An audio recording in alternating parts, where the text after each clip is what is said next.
Hello. My name is Ashley, and welcome to the Design by Sew podcast. I am a knitter from Vancouver Island in Canada, and on this podcast, I like to talk about all things fiber arts. So today we're going to talk mostly about finished objects. I have 2 knitting FOs and then 1 sewing finished object that I'd like to share with you today. So grab your craft and let's chat.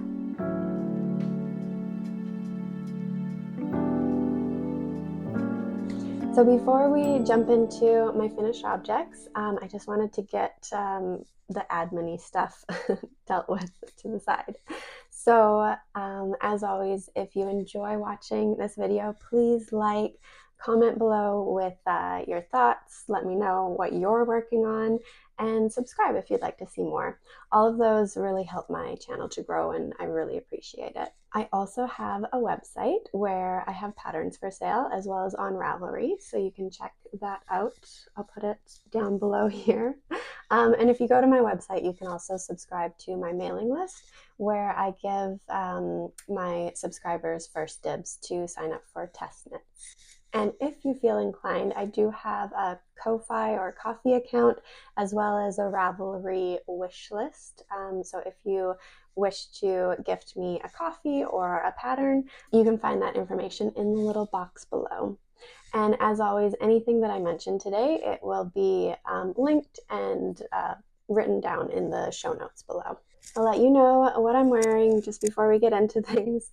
I am wearing the Flores, oh no, it's not the Flores pullover. This is the cardigan version of that pattern. So it's called the Merengue cardigan.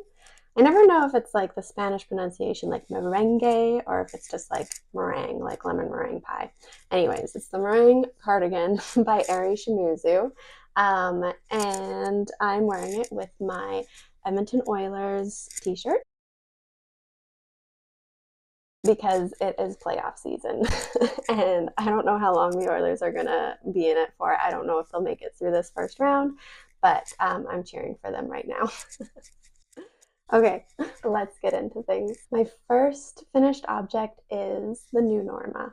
I talked about this in a previous episode as I was working on the project, but I finished it this month and I've been wearing it a couple times, so I just wanted to give a recap on this project. So I'll show you some photos of my finished new Norma. I'll try to put them up over here. But that is her in all her glory, and I'll show you what it looks like on camera here.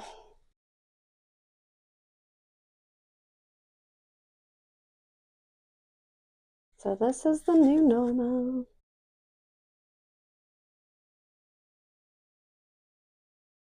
So I'll start with the yarn and then I'll tell you a little bit about the pattern. For this project, I used Topsy Farms, what's it called? Topsy Twist, I think is the yarn name, but it's a worsted base, and then Briggs and Little Heritage. So the natural color and the bright red are from Topsy Farms, and then the pink in the middle of these stripes here, that was a natural color from Briggs and Little, but I had dyed it with avocado quite a few years ago. And I thought that the 3 colors just looked really nice together. I really like the low contrast of the avocado pink with the natural, and then that pop of the bright red in it. The yarns are, I'd describe them as like rustic farm yarns. They definitely have kind of like a little bit of that like farmy rusticness to them. Some people probably wouldn't be able to wear this next to skin. I always wear like a t-shirt under this, but I'm okay if the sweater is touching, you know, my arm or even a little bit around my neck. It doesn't seem to bother me, but I probably wouldn't wear just like a camisole or a tank top underneath this. I would have to have something a little bit bigger to kind of keep the yarn off of my skin. The yarn is classified as a worsted weight, but I describe it more as Aran weight. It knit to gauge in this pattern perfectly. I think this pattern called for 3 different strands of yarn held together to get the Aran weight, and I just used 1 strand of these yarns, the Topsy Farms and the Briggs and Little heritage, and they worked out perfectly. Okay, let's talk about the pattern.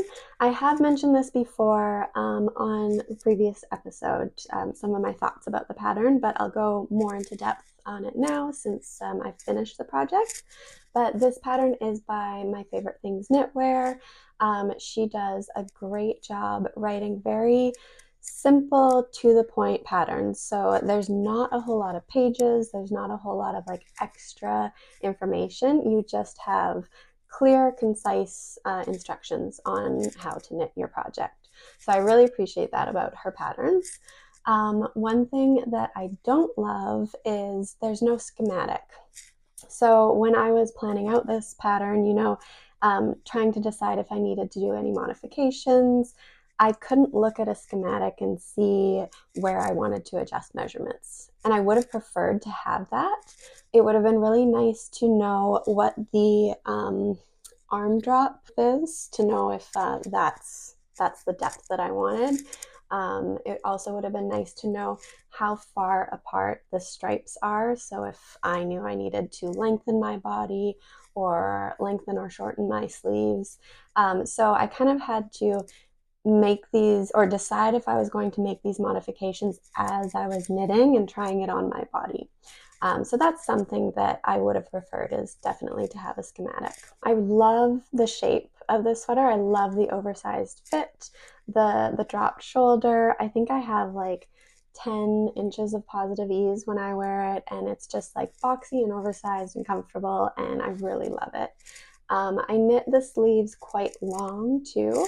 And if I'm doing something with my hands, then I'll roll up my sleeves. But on a cool day, it's actually really nice to have like these long sleeves kind of covering over my hands partially. So yeah, I'll leave the sleeves long for sure. So I knit the size 3 of this sweater, and in the end, I used 5 balls of the main color and then a half of a ball of both of the contrast colors.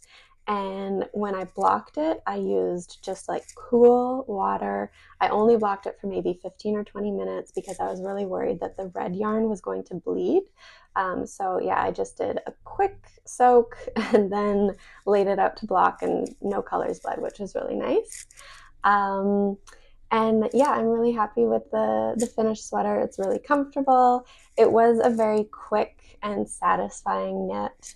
I will say I think I prefer the fabric made from a smaller gauge, with finer yarn, but this was super quick and satisfying. It was very potato chippy with the stripes. You're always wanting to kind of get to the next one. It was really enjoyable to knit, and I've been enjoying wearing it on cooler days.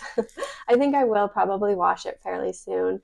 It's the end of April now, so I don't think I'll get to wear it too much through the summer, so I'll probably wash it and put it away, but then I'll have practically a new sweater for next fall. My next finished object I'm so excited about. It is my second sample of the Best Dressed Vest. So I had made my first sample coming up on a year ago, and then I wrote it into a pattern. I kind of added some different modifications to it, and I have now made my second version. So it is this beautiful blue vest right here. I'm so incredibly excited about this.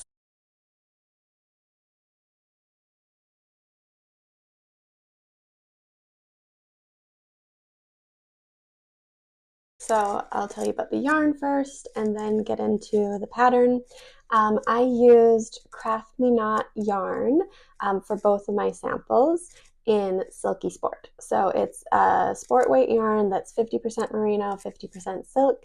It is pure luxury. It is so incredibly soft. It has this gorgeous drape to it, and a little bit of a halo too. It's really, really beautiful. And the colors are just incredibly vibrant. So my initial sample was knit with, or in the color Atlas, which is kind of this orangey red. And then the second sample is knit in the color Royal, which is this like vibrant, like electric blue. So this is my first garment design. I've released a lot of accessory patterns up until this date, but this is my first actual like garment to fit on multiple sizes of bodies. And it has been such a learning journey for me. It's been so interesting to kind of like jump in and study all about fit and do the maths and the grading and everything like that. Yeah, it's definitely taken me longer than I would have thought, but I've really enjoyed learning all about it. So this pattern is graded to 10 different sizes with a finished garment measuring from 32 inches at the bust up to 68 inches at the bust. And it's intended to be worn with 2 to 4 inches of positive ease. The majority of the pattern is knit flat, which the main stitch is half fisherman's rib, where one side you are knitting through the bottom and then purling. So it's ribbing, like knit one, purl one, but you're knitting through the bottom on the knits. But then on the wrong side, you are just knitting all across. So knitting it flat is actually quite enjoyable. I kind of like it. So yeah, you start at the back. You do a little bit of like neck shaping there so that you have a shoulder drop. Then there's obviously like some arm shaping, and then you knit the back panel. Then you go to the front, pick up stitches at each shoulder, knit the front panel. There's a tiny little bit of seaming at the armpit where you kind of overlap that fabric, and then you're going to knit the armhole and neckband ribbing. And then there are alternate closures. So you could leave your front and back panels just like flat and open like I do in my first sample, or the pattern gives instructions on how to make buttonholes so that you can put one or many buttons. Some of my test knitters did like one button, some did two, and then I think one of them did like 4 or 5 little buttons all the way down, which looked super cute. And then another option is to add I-cords to tie to make pretty little bows, which is what I did on mine here. And then I actually had the realization the other day, you could do buttonholes along the panels, and then with a long I-cord, you could actually lace it through those holes and then tie it with a bow at the end. So there's a lot of options on how to kind of adjust if you want some more closure, or if you want to just let those flaps flap in the breeze. I think it was the Knitty Stew. She had told me that panels sounds much more flattering than flaps, which is very true. You're very right. But for some reason, I just want to call these front and back pieces flaps. So sorry about that. So the best dressed vest test is currently moving well along. We're about 3/4 of the way through, and it has been so much fun. It is just the best feeling to see something that you've made. It's the only one in existence in the whole world. But now that it's in the testing phase, you start to see more of them pop up. There's more in existence. And there's, kind of changes and tweaks, and people have incredible ideas on color and on styling and little modifications. And it's just really cool to see how it's grown and changed from just an idea in my head and just a piece, like a garment in my closet, to now something that's out there in the world. So yeah, it's just the best feeling. It's really cool to see. I've loved seeing my test knitters start to wear their best dressed vests and see how it fits on different bodies. It's so exciting. And a little bit of a relief to me, because I'll be honest, I was nervous about the grading. I did a lot of study, a lot of research, a lot of questions to my tech editor. But once I started to see test knitters, knitting up their size and trying it on their bodies and seeing that it is fitting and it is working, was really reassuring and yeah, super encouraging. So that is the best dressed vest. It's going to be released mid-May, and I'm just so excited to see it, introduced to the whole wide world, where even more people will be able to knit it up. So keep your eyes out out for that. And like I'd mentioned before, you can subscribe to my newsletter where there'll be an announcement and a coupon code or a discount for when it is released. Let's move along to sewing, and I have one finished object that I'm going to show you for sewing. I've actually been sewing quite a bit this last month. I always kind of get more sewing energy in the spring. I don't know what it is, but yeah, just like the warmer weather, it's getting me excited for sewing summer clothes, you know, like in cottons and linens. And so I pulled out my sewing machine. We live in a little apartment, so it does disrupt things and make a mess. I usually just have like my fabric and tools and sewing machine stuffed to a corner in the living room. Then on the days when I am sewing, I put it all on the kitchen counter. So it's been like that for a couple weeks, but once I get my sewing projects done, I'll pack it all up and put it back in the closet and clean things up. So yeah, I do have more than this one finished object to talk about, but since we're heading into Me Made May, I just figured you'll be seeing all of these outfits later on. So I'll talk about them in May. I'm planning on sharing my outfits on Instagram for Me Made May, and if I have the energy, I'm hoping to film a bit kind of like a vlog style to post here on YouTube. So yeah, we'll see if future me feels like doing that. But current aspirational me is feeling like, yeah, that sounds like fun. That sounds like a good idea. We'll see if I have the energy for that and if it actually happens. But yeah, let's get to this one finished object. For the longest time, I had in mind sewing a dress to wear with my best dressed vest. And a friend of mine had this gorgeous, vibrant blue fabric that it's kind of funny. Her husband really didn't like the color. He said that it hurt his eyes when he looked at it. So she wasn't going to sew this fabric. I saw it and was like, I need that fabric. It matches my yarn perfectly. So yeah, I've been planning on making this dress to go with my vest for months now, and I actually got to it. So I made the Mcalls 7969 dress. It's quite a popular one. There's a lot of like YouTube instructional videos on it, a lot of posts on Instagram, so you can see people wearing it. It's like this billowy dress with like big puffy sleeves, a cross bodice, and then a really like gathered full skirt. So I'll show you B footage for sure, but this is the dress here.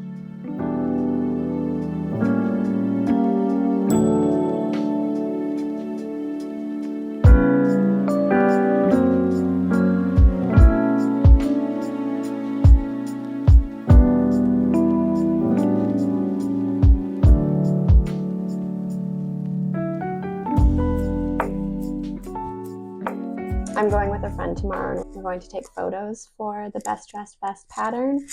So I'm planning on wearing the dress with the vest, and hopefully I can put up some photos for you to see here. So modifications that I made on the dress were I added pockets because pockets are always a good idea. I put darts in the bodice and I overlapped it a little bit more.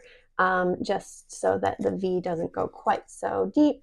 And yeah, I kind of like a little bit more of a fitted bodice because it's such an oversized dress. There's a lot of fabric in the skirt and the sleeves, and so I didn't want to have like too much bagginess right at the bodice too. And I filmed my process while I was sewing this, so I'll let you come along with me or watch along as I work on it.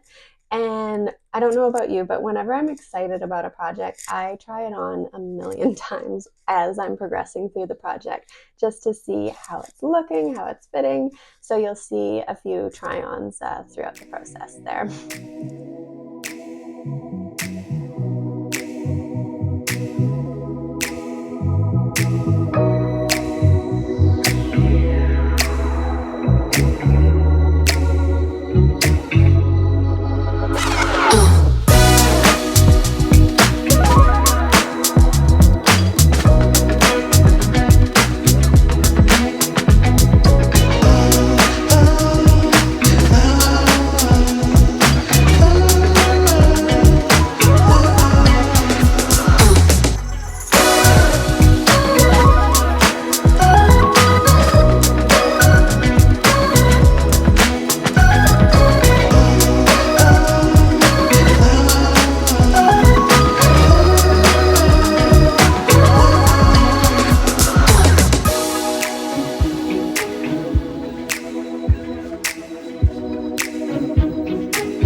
much for watching today. I hope that you were able to get your craft and work along with me today. And yeah, let me know what you're working on, what spring or summer plans you have going on, and I will talk to you later next month for Me Made May. See you later.